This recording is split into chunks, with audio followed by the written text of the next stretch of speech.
به ناو گازی نیان کوبانه ام ایریشن دولت ترک به تندی شرمزار دکن توایی به دنگیا دولتن گارانتور جه شرمزاریه دولتن به پیشنگی اردوغان آوایی که آشکاره کمکجیان در حق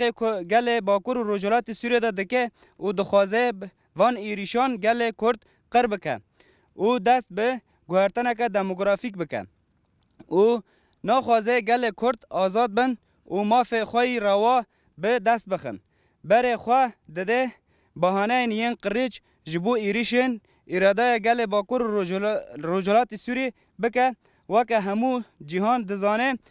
استخبارات ترکان به ایریشم بی وجدان تقین ده ناو باجار استانبول دا چه کرن اف بهانه بو لی ام جی ایریش دجی مروواهی ام شرمزار دکن ده دیروکا عثمان دا تا روجا ایرو عثمانی به دهان جاران کمکجی در حق کردان و تواهی پیکاتاین دا له حریم رجالات ناوین دا کرن ام وکه حوالین گازی ین شر دبیجن جبو آزادی گلان به هزاران شهید و گازی کرن قربانی آزادی یا ولات جاردن ام همبری همو جرین ایریشان آمدنه که برخوا بدن چاو ما تفگر داعش کوبانه دا تک بر ام جار دنجی تواهی ایریش و کمپلاین دجمن تک ببن به کمکجی بانگا ما جبو همو دولتن آشیتی خواز یکو ام رنادن کو دولت ترک دست به کمکجی کی بکه افشار کو ببه ناکوه افشار کو ببه ناکوه خدمت مروه یک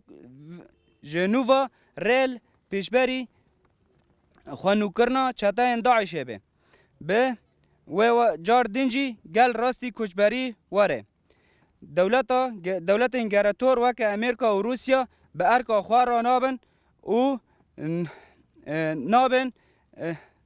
دولت ترک اف بو 11 سالن مجبو تواهی جهان شر دکن تو تولوکه این هری خطر و تندی روا وکه تروریستین داعش لجهان خطر بون ما به هزاران شهید و گازی و بریندار دان جبو